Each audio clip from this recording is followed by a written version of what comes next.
보호라는 이름의 올가미가 마침내 여러분의 목을 조이기 시작했습니다. 근로자의 권리를 보장하고 사회적 안전망을 넓힌다라는 그럴싸한 명분 뒤에 숨겨진 자영업자와 플랫폼 경제의 거대한 무덤을 보신 적이 있습니까?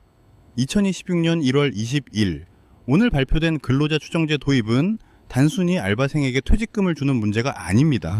이것은 대한민국 서비스 산업의 심장에 박히는 마지막 말뚝이자 우리가 누려온 저렴하고 편리한 플랫폼 서비스의 종말을 알리는 조종입니다. 여러분은 지금 이 소식을 보며 누군가의 권리가 찾아지는 정의로운 순간이라 생각하십니까? 아니면 내일 아침 배달비가 5,000원, 6,000원으로 치솟고 집 앞 편의점이 밤마다 문을 닫는 지옥의 서막이라 생각하십니까? 진실은 항상 달콤한 포장지 너머 가장 어둡고 차가운 곳에 숨어 있습니다. 자, 이제 이 인건비 폭탄의 설계도를 아주 정밀하게 뜯어보겠습니다. 이번 개정안의 핵심인 근로자 추정제라는 단어에 주목하십시오. 이것이 왜 공포의 시작이냐 하면 입증 책임의 주체가 완전히 바뀌었기 때문입니다. 지금까지는 일하는 사람이 내가 근로자임을 증명해야 했지만 이제는 사장님이 이 사람은 근로자가 아니라는 사실을 법정에서 증명해내야 합니다. 증명하지 못하면 그 순간부터 여러분이 부리던 배달 라이더, 편의점 알바, 프리랜서들은 모두 근로기준법의 보호를 받는 정식 직원이 됩니다. 최저임금은 당연하고 주 52시간제, 퇴직금, 주휴수당, 그리고 4대 보험까지 이 모든 비용이 고스란히 사업주의 어깨 위로 떨어집니다. 통계에 따르면은 국세청 사업소득세 원천 징수 대상자만 869만 명에 달합니다. 대한민국 경제활동 인구의 상당수가 하룻밤 사이에 사장님의 통장을 합법적으로 털어갈 수 있는 권리를 부여받은 셈입니다. 구체적인 숫자로 계산기를 두드려 볼까요?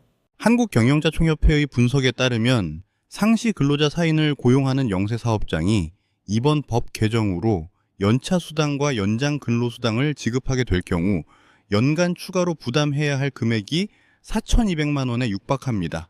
1년에 4,200만 원입니다. 웬만한 소상공인의 1년 순이익과 맞먹는 돈이 인건비라는 명목으로 증발해 버리는 것이죠. 자영업자들에게 이것은 단순한 지출 증가가 아니라 폐업 선고와 다름없습니다. 매출은 줄고 물가는 오르는데 이제는 사람을 쓰는 것 자체가 거대한 법적 리스크가 되어버렸습니다. 더 무서운 사실은 따로 있습니다. 배달 플랫폼의 경우 라이더가 여러 앱을 동시에 사용하는 멀티 호밍이 일상화되어 있는데 과연 누구를 사용자로 볼 것인지에 대한 기준조차 모호합니다.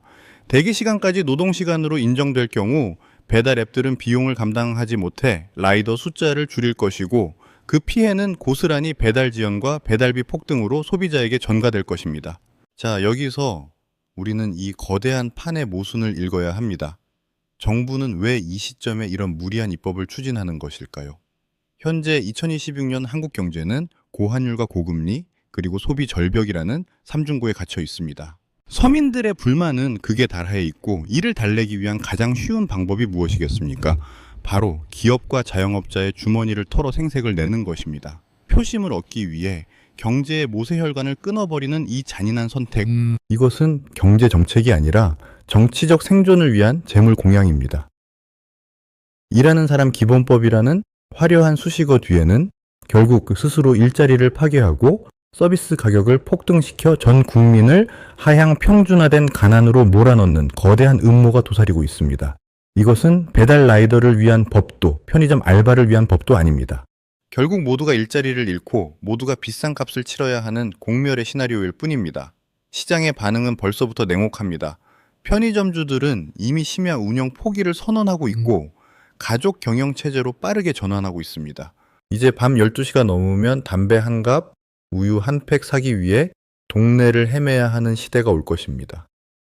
플랫폼 기업들은 근로자성 입증 책임이라는 리스크를 피하기 위해 인력을 키오스크와 서빙 로봇, 드론 배송으로 대체하는 속도를 광적으로 높일 것입니다.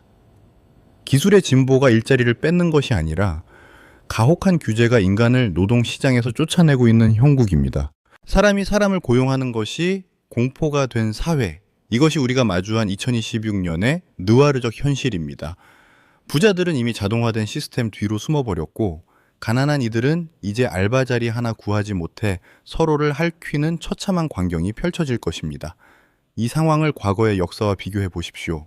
2018년 최저임금의 급격한 인상이 불러온 참극을 기억하십니까? 당시에도 명분은 소득주도 성장이었습니다. 하지만 결과는 어떠했습니까? 영세 자영업자들의 줄폐업과 당이 알바인 이른바 쪼개기 계약의 범람이었습니다.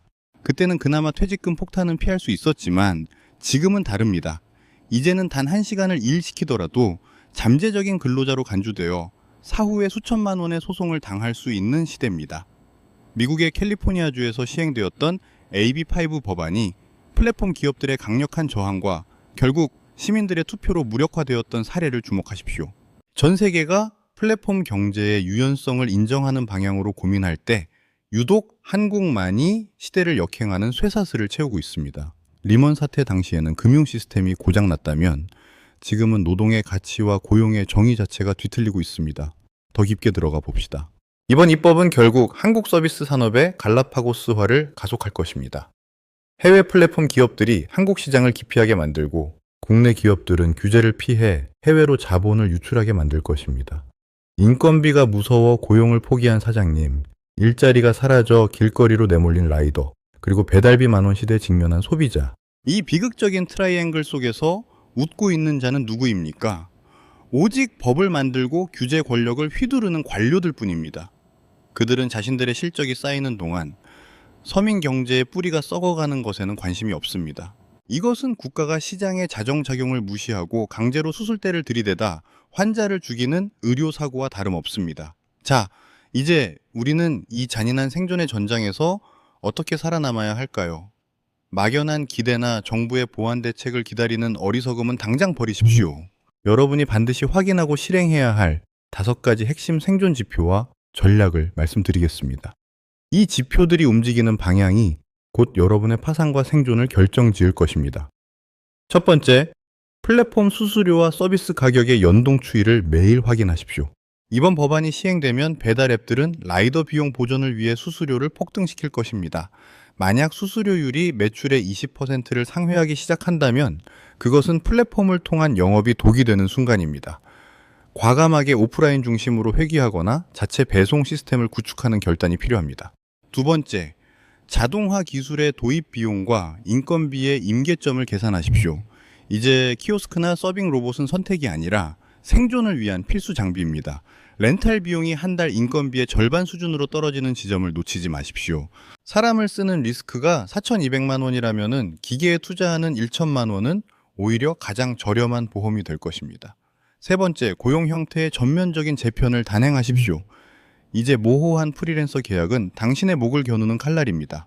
법무법인의 자문을 받아 계약서를 완전히 새로 쓰거나 아예 독립된 사업자 간의 거래로 구조를 바꾸십시오.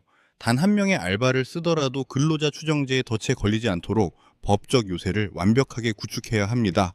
네 번째, 소비 심리 지수와 외식 물가 지수의 괴리를 주시하십시오.